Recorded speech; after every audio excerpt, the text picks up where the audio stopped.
evening, Jeff here. Welcome to It's Not Your Fault.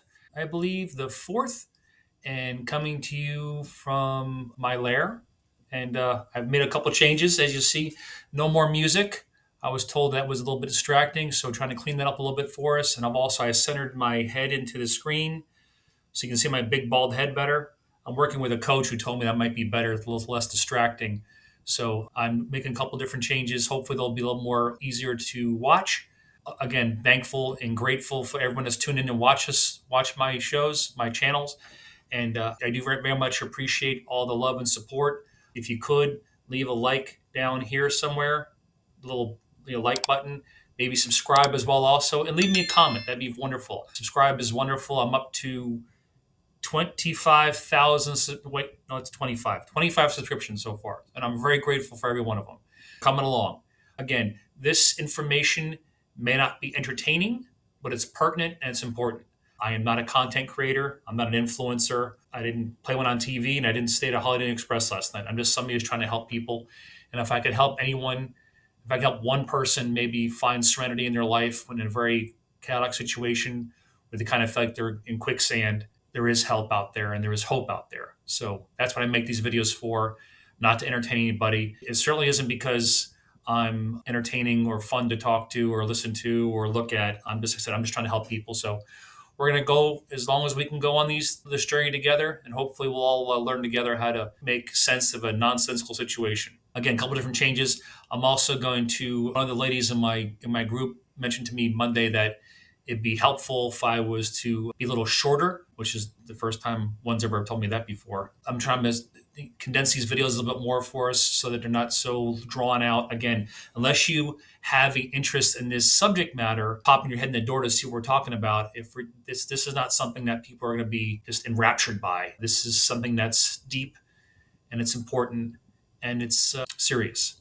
So again, I hope I can keep everyone's attention just on what I'm talking about as opposed to trying to entertain people. There are channels out there where people just watch a movie and then react to the movie, or they talk about politics or music videos.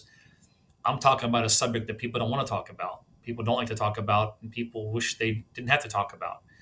And that's alcoholism and addiction. So again, if you can stay with me a little bit past 15, 20 minutes, I'll try and cut them back a little bit. But please tell somebody about my channel, and hopefully in the long run, everyone can find out that there's actually not this is not a hopeless situation that we're all both involved in. Patience is often preached, but seldom practiced. So I'll be patient with you. You'll be patient with me. And again, we can kind of get together on this, and maybe we can find some sunrise and otherwise a dismal day. So let's talk tonight about step 4. Step 4 is in the Al-Anon step and the AA steps, and that is made a searching and fearless moral inventory of ourselves. Ooh, that is deep. Um, People don't like to look at themselves honestly and give a critique of themselves, or they're overly critical of themselves, which is also not very beneficial. So we have to take our personal inventory and our moral inventory and not be unafraid to be honest with ourselves.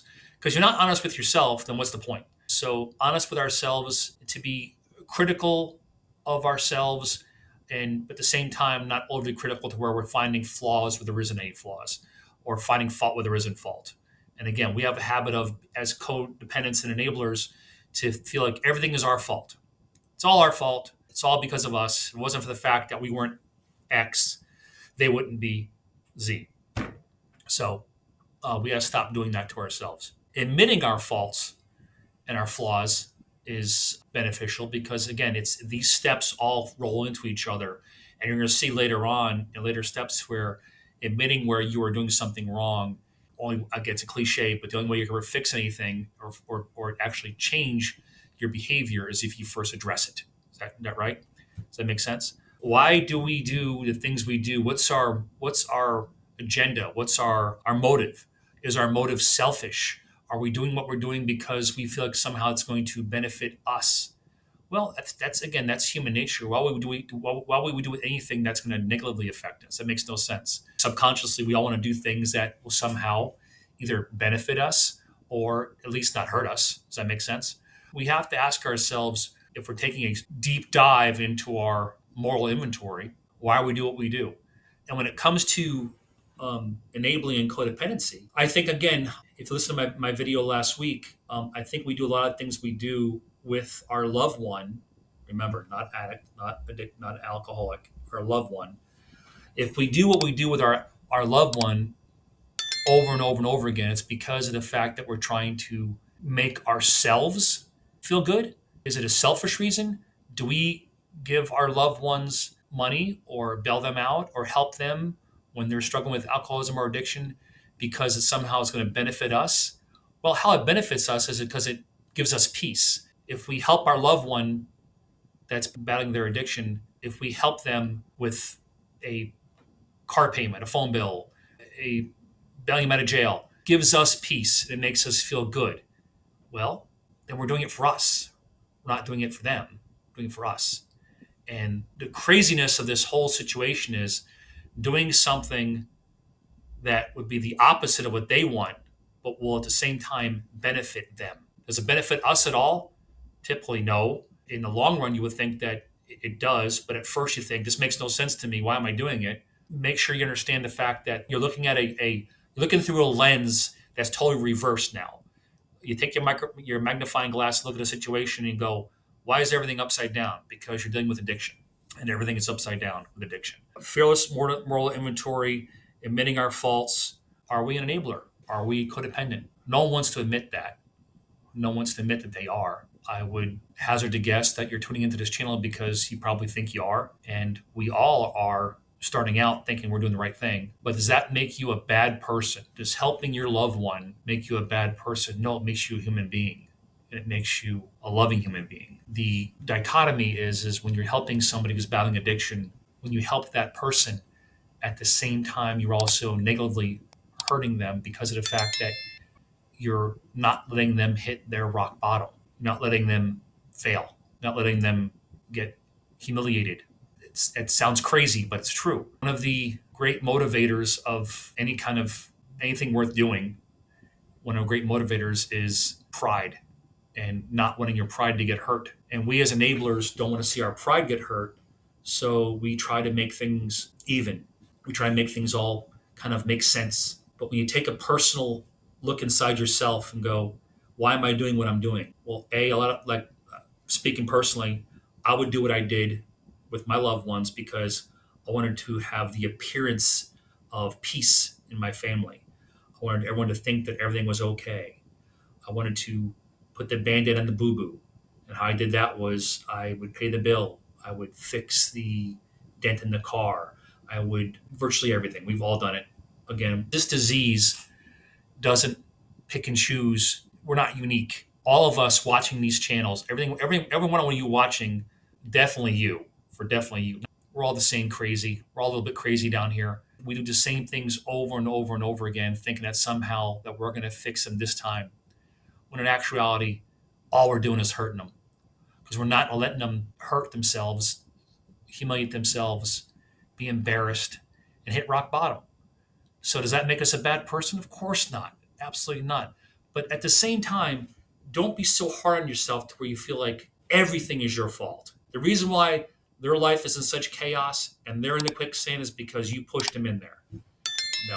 Everyone has their own free will and we all make our own choices. So don't get hung up in the weeds thinking that somehow that something you did caused what they're going through. It doesn't work that way. You have to understand that your moral inventory, if it says truly a fearless search of your moral inventory, it's truly no qualms at all. Am I this? Am I that? Yes, I am. Now, can I fix it? Sure. Can people change who they are? I personally think that people can't change who they are. And let me explain that. I think people can change their behavior. You are who you are at your core. So you are who you are. But when you do a fearless moral inventory of yourselves and find your flaws and your faults, you can maybe change your behavior to address those flaws. That's half the battle.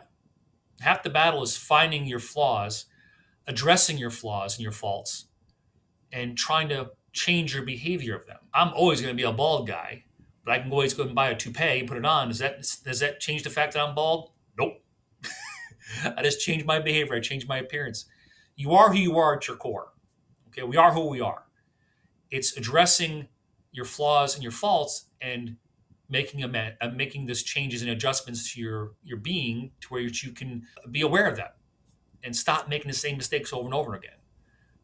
We're not perfect. None of us are, especially you. You know, I'm talking to. None of us are perfect.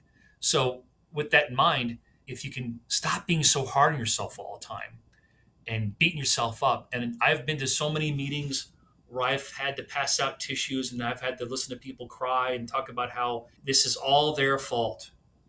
If it wasn't for the fact that they didn't have get divorced, if they didn't drink, if they didn't use while they were pregnant, if they didn't push them to be so hard, if they weren't so difficult on them or so domineering on them. No, stop it. You got to stop beating yourself up. It's one thing to search for your do a fearless moral inventory of yourself, but it's another thing to be overly critical of yourself and try and find flaws where there isn't a flaw, or fault where there isn't fault. Okay, you know what you're responsible for. We know what's inside ourselves. We know ultimately what we did wrong and how to change that. But don't go above and beyond that and try and find stuff where there isn't stuff. Ultimately, they made the choices they made. It's on them, not on you. We've got to stop being so chicken little and the sky's falling. It's all our fault. It's not all our fault. Not all your fault. We can do we can do better. Sure, we can do better, but don't get into this rut. Don't jump into the quicksand with them and think, okay, well, we're going to go down together. Remember, my first couple of videos I mentioned, have you ever taken a flight on an airplane before and they say, make sure you put the mask on yourself first in cases of decompression before you put it on your loved one? Why is that? Because if you don't put the mask on yourself, you're going to pass out and you're helpful to nobody. It won't go to you then. You got to take care of yourself first. Don't be so difficult on yourself. Don't be so hard on yourself. At the same time, be honest with yourself. And if you're an enabler, call yourself an enabler. If you're a codependent, call yourself codependent. If you're paying for their phone bill, their car payment, you're bailing them out of jail, you're paying for their recovery when they're not ready to go to recovery because you feel like, well, this makes sense. If I can't fix them, they can fix them. The only person who can fix your loved one is your loved one. Say it with me. The only person who can fix their loved one is their loved one. So unless they're ready to get better, unless they're ready to not be sick anymore and address the problems in their life and try and get help out of this quicksand, it ain't gonna happen. You can throw somebody a life preserver all you want to, that's drowning. But they have to actually swim towards it, put it on themselves, and pull the rope towards sobriety. So again, you've got to make sure you understand that a fearless moral inventory of yourself. And again, searching is key. Go deep inside yourself and check off those boxes. Am I this? Yeah, I've done that before. Am I this? Yep, I've definitely done that before. Can I do better at this? Yep, I could do better at this. We're creatures of habit. We do things over and over and over again because we feel like somehow this is the time it's definitely gonna work. That doesn't make us bad people, like I said. It doesn't make you a bad person if you keep on doing the same stuff over and over again with the same results of failure. It just makes you a human being. Add to the couple with the fact that we're talking about our loved ones, not somebody at work, not somebody from the military that you were in boot camp with, not somebody that's your neighbor. Common denominator that keeps us all together on this crazy train, Ozzy Osbourne, is that we have to realize is that the common denominator that joins these cars together, joins us together, is love. We have this attachment, we have this bond of love to our loved one. That's why they call it our loved one. And this is what motivates us to do the things we do. I mean, you might help out your neighbor once, maybe twice. You may help somebody from work once, maybe twice. But we tend to help our loved ones over and over and over and over again because we feel like somehow we're going to help them. This is the time. But that's the bond, that love driving force keeps us going down these tracks of utter chaos and failure. So if you take that searching, fearless moral inventory, are you a good person at heart? Are you a bad person? Are you a conniver? Are you selfish? What's your morality involved in this? Why do you do what you do? Why do you do the things you do with your loved one? Is it because you're trying to keep up with appearances? Are you trying to keep this sickness under wraps so no one else sees it? So that you appear to your friends at work, to your friends to your fellow parishioners at church, everything's perfect, everything's good in my life. Look at me, I'm perfect. Everything couldn't be better. And you're doing it for selfish reasons. Every motivation that you have, the motivation should be when you're dealing with this situation, not only to help your loved one, but at the same time, not so much to make yourself look good. Does that make sense? It's not about looking good. It's about getting your loved one better. Taking all that away from it, I have a lovely couple that's in my group who are dealing with their loved one. They mentioned, well, what if this rehab doesn't work? And I said, if it doesn't work, your life, your world just got a little bit smaller because you got to take care of your wife. She has to take care of you. Your world has now got smaller. If your loved one who's circling around you like a moon, if they won't get better, if they won't fix their life, ultimately it's their responsibility. If they won't get better, it should not affect your life.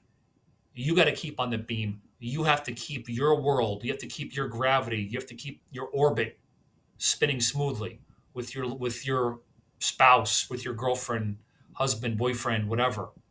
If your loved one spirals out of control and they go out of orbit somewhere, it should not affect the balance of your gravity. Keeping a moral inventory, don't beat yourself up. Don't be so difficult on yourself.